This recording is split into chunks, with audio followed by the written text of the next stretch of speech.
Hello, friends. Dr. Nels here. This week, we're coming to you with some information on building accountability in the trenches.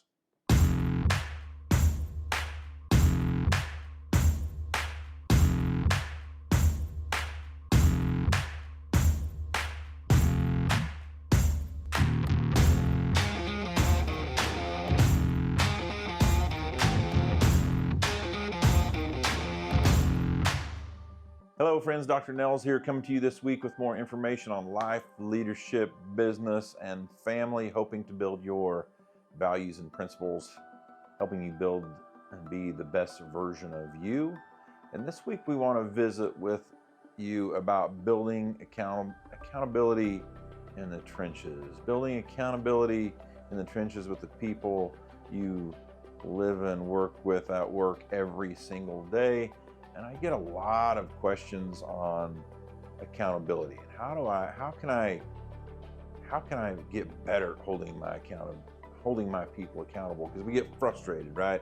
We're in the workplace and so said they would do this and they don't get it done, and we told someone to do this and they don't get that done, and don't feel alone in this scenario. I think those of us in the trenches, leading teams of people, we're faced with this challenge every single day. I don't want to say it's just how it is now, but I do want to say I feel like it's gotten different over the last 20 years. I feel like maybe it's gotten a little more challenging over the last 20 years.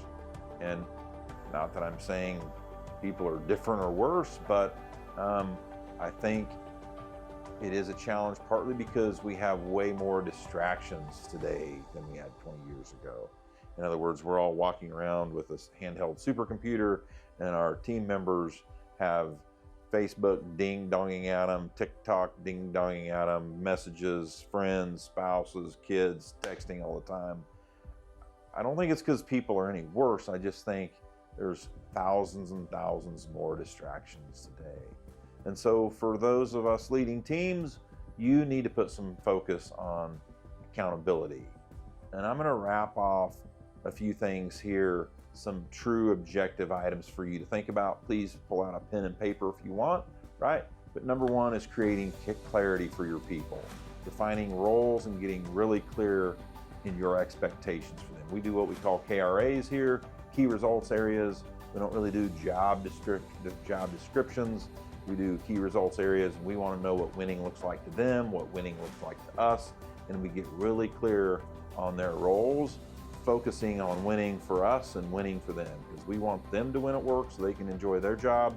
At the same time, there are things that we need them to do in order to be here, and that's their role. And what are those expectations? So we need to create some real extreme clarity. I could dive into also creating some KPIs, key performance indicators. What are some tangible numbers that you can put on people that we can measure, that shows their level of success? And I would tell you, I'm not the best at that, and I'm not real good at those aspects. Salespeople, you can put it on all sorts of numbers. Sales, a lot of times I tell people that are wanting numbers on me in leadership coaching, I tell them to put the KPI on me at turnover. Employee turnover is a solid gauge on leadership. And so that's an example of a KPI from a leadership perspective. Another item to work on is building communication cadence, communication rhythm. And I stress this ad nauseum with people I coach and what we do here. What are your communication patterns and meetings? And your people need to hear from you routinely. And we do things like here, what we call daily huddles. Some people call them a 5-minute huddle. Some people call them the daily stand-up. But every day, the team that you're leading, for example, here at AMC, we have a daily 10-minute huddle pretty much, 7:50 to 8. And every single person here is huddled up front for 10 minutes. We get real clear on what's going on today, who's responsible for certain aspects, surgeries, appointments, kennels, whatever might be going on. We get really clear with our people on who's in charge of what areas today. That's a daily huddle. Then we do weekly meetings on Monday mornings at 7 a.m. We do a once-a-month leadership development meeting. We also do a once-a-month strategic staff meeting, and they all have their clear purposes. And so to get accountability, you need to have some real clear and valuable meetings with solid agendas. And if you've got questions on agendas, I can feed you different agenda items based on those various meetings. They're very, very important. I will tell you, teams that start doing daily huddles, you will find your successes start to really blossom and go much higher, because there is great value in that. And my friend Dr. Ty, let's show Dr. Ty. Dr. Ty leads our daily huddle, along with whatever vets may be there if he's not there, but we're kind of interjecting. That's okay. Tell us off the cuff the value of your daily 5-minute huddle, 10-minute huddle. Yeah, it's been a big deal. And I think where it's evolved to, which actually took quite a while to get people on board with it. Think, man.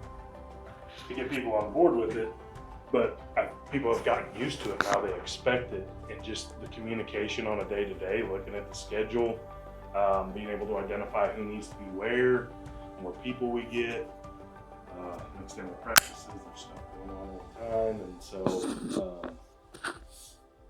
and honestly, the way it started really was, I mean, the communication part is awesome, huge, but really the way it started was people were getting here at different times throughout the morning, and it was a way to create accountability too, to get everybody here at the same time, get everybody on the same page. And what we all noticed after that is when we all started as a team, just our flow of that morning kind of chaos was a lot more Orchestrated. more orchestrated, more organized, and just feels like a team. You know, there's a reason why sports teams start in a huddle. They break it down, they end in a huddle, they break it down. I almost did a breakdown one time, but people looked at me really weird. But the concept is when you start together like that, everybody's on the same page, you flow the rest of the day. You're just setting the pace. Much improved. All right, well, I hope you don't mind that little injection. We do these off the cuff, and you never know what you're gonna get. But so we're talking about creating accountability. That's our meeting cadence, creating communication rhythms, modeling accountability from a leadership ownership perspective. So if you want accountability, another key point is you better model it. Whatever you're expecting from your people, if you're not modeling it, your accountability and trust is not going to go very well with the people you lead. And if you're listening to this, reflect back on when you haven't modeled accountability. Reflect back on when you made a mistake and you didn't own it. Reflect back on when you said something you shouldn't have said and you should have apologized for it. If you want to hold your people accountable, you got to hold yourself accountable. So model ownership and accountability, okay? We also coach for growth. We're asking you as a leader to not play the blame game and not be the cop. Be the coach, don't be the cop, and don't look to push blame, but take blame, take responsibility, take ownership of whatever scenario hasn't gone correct, working forward, but at the same time holding people accountable. And the only way you can do that is back on rule number one is creating clarity. So if there's an issue, it's probably you weren't clear enough. And so coach for growth, not blame. Be a coach and not a cop, right? Also, creating accountability, tie everything back to your core values. Tie decisions and mistakes back to core values, because that's the only way we get true alignment is what our core values are,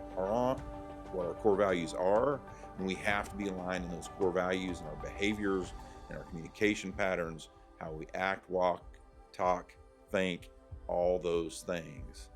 So accountability is really, really powerful when you tie it back to your core values. And if you don't have core values, we can go into that. Feel free to message me. We can talk about that. But having core values starts to make accountability much easier, because it gives you talking points of what value didn't get executed that day. Also, we like to empower decisions. And so those of you control freaks that are trying to make all the decisions and try to control everything at the top or whatever your position is, you're decreasing accountability. Push all the decisions to the lowest level possible, create accountability, but That also creates trust, that creates more teamwork, that empowers those people, that makes them have a bigger ownership mentality. If you do that, you will create more accountability. Lastly, make it cultural. Talk to your people about that. Talk to your entire team about it. Hey, we're having some accountability challenges, and today we're going to make this an area of focus that we're going to improve on. And you can go through these points, and you continue to go through these points in your daily huddles, in your weekly meetings, and you put accountability into focus. If you're challenged with accountability with your people and you don't put it into focus, you're not going to gain any ground. So think about those aspects, right? Create clarity. You can create some KPIs as well. What are your communication rhythms? In other words, when are your meetings? How often are your meetings? You have to model accountability as a leader or as an owner. Coach for growth, not blame. Be a coach, not a cop. Tie accountability to your core values. And then also in making them empowered with decisions. So if you're making all the decisions, you're automatically not building accountability, right? And then make it cultural. Make it part of your system through the culture. Put some focus on it. Act on it. Lead with it. And make it happen. We're glad you joined us today. If you like this content, click subscribe here. If you got any questions, reach out. We'd love to hear from you. Cheers. Thanks for being here.